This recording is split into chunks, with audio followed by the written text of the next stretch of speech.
किसी ने क्या खूब कहा है कि कटी हुई टहनियां कहाँ छांव देती है, कटी हुई टहनियां कहाँ छांव देती हैं, हद से ज्यादा उम्मीदें हमेशा घाव देती हैं।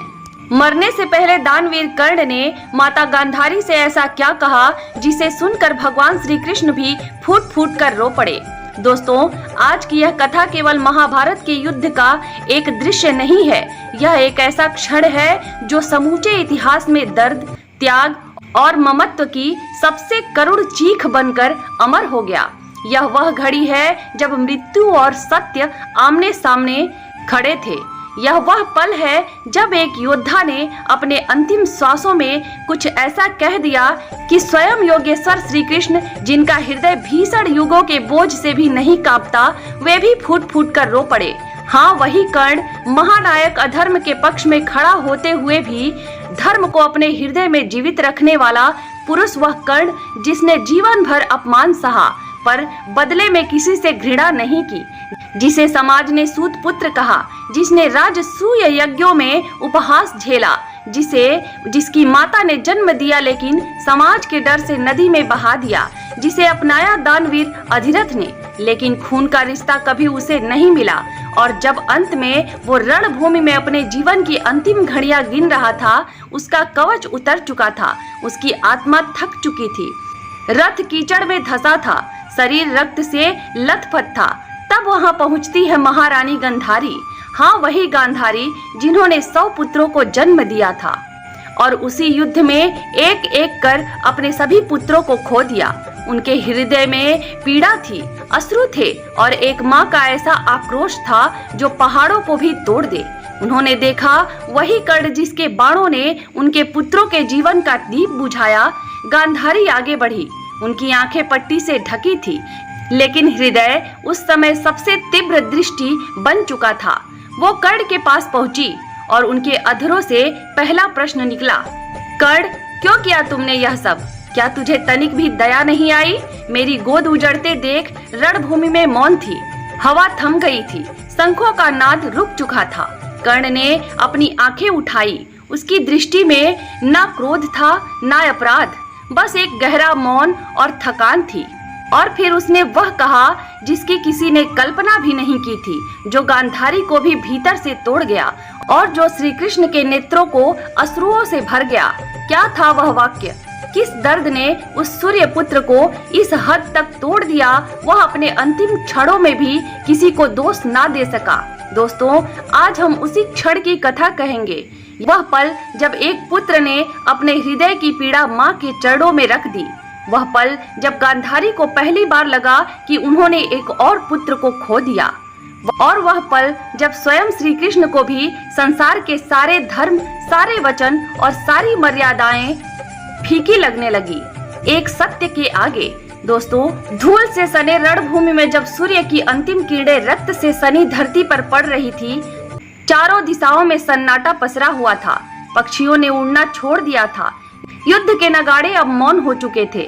एक ऐसा पल था जब ना कुरु पक्ष की जय घोष गूंज रही थी और ना ही पांडवों की विजय का उत्सव। बस एक योद्धा जमीन पर पड़ा था, रक्त में डूबा, शरीर छलनी, पर मुख पर अब भी वही तेज, वही दिव्यता, वही दानवीरता। वो था कर्ण, सूत पुत्र, पर सूर्य पुत्र राधे, वीरों में परम वीर। आज उसकी देह भले ही टूटी हो, पर आत्मा अब भी जिंदा थी। और तभी उस शांत होते हुए क्षेत्र में कांपते हुए चरणों के साथ एक स्त्री आगे बढ़ी, आंखों पर पट्टी, पर हृदय में आग। गांधारी थी वो महारानी, शोक से पिघलती, पुत्र वियोग में जलती, और अब उस रणभूमि में आकर एक ही बात जानना चाहती थी, मेरे पुत्र की हत्या क्यों हुई? गांधारी को बताया गया, जिस वीर ने दुर्योधन को अपनी गदा से हराने की युक्ति दी, जिसने अर्जुन को कर्ण से बचाया, जिसके कारण कर्ण की रथ चक्र भूमि में धंसी, वह श्री कृष्ण थे। और उस युद्ध का अंतिम सत्य कर्ण के पास ही है। गांधारी कांपते स्वर में बोली, मुझे उस कर्ण से मिलना है जिसे इस युद्ध में छल से मारा गया है, जिसने मेरे पुत्र की मृत्यु को लिखा, पर फिर भी जिसके लिए स्वयं श्री कृष्ण के नेत्र डबडबा जाते हैं। वो आगे बढ़ी और कर्ण के पास आकर बैठ गई।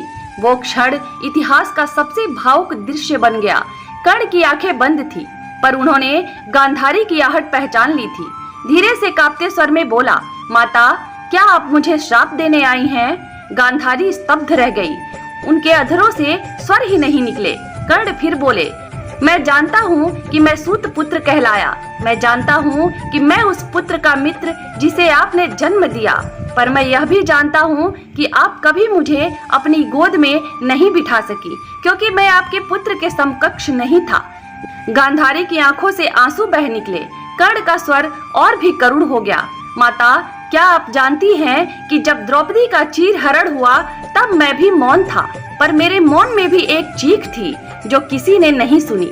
मैं युद्ध भूमि में केवल इसीलिए आया क्योंकि मैंने वचन दिया था, और वचन मेरे लिए जीवन से बढ़कर था।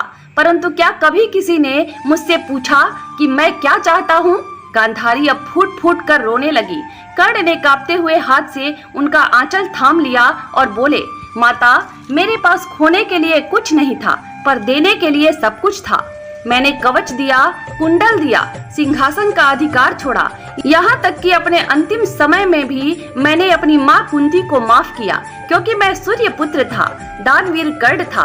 गांधारी ने कांपते हुए पूछा, तू चाहता क्या था पुत्र? कर्ण ने मुस्कुराते हुए कहा, मुझे तो बस एक चीज चाहिए थी, एक माँ की छाया, एक माँ की मुस्कान। एक दिन जब मैं रणभूमि से लौटूं और कोई मेरा माथा चूम कर कहे, बहुत थक गए हो पुत्र, अब विश्राम करो। बस यही सपना देखा था मैंने, पर हर बार मैं जागा अकेला, और तभी दूर खड़े श्री कृष्ण जो सब देख और सुन रहे थे, उनकी आंखों से भी आंसू की धार बह चली। वे पास आए और कर्ण का हाथ पकड़ते हुए बोले, कर्ण, जिसे दुनिया सूत पुत्र कहती रही, वह आज मेरे लिए पृथ्वी का सबसे उज्जवल पुत्र है। मैंने तुमसे बहुत कुछ लिया, पर आज तुम्हारी इन बातों ने मुझे भी झकझोर दिया है।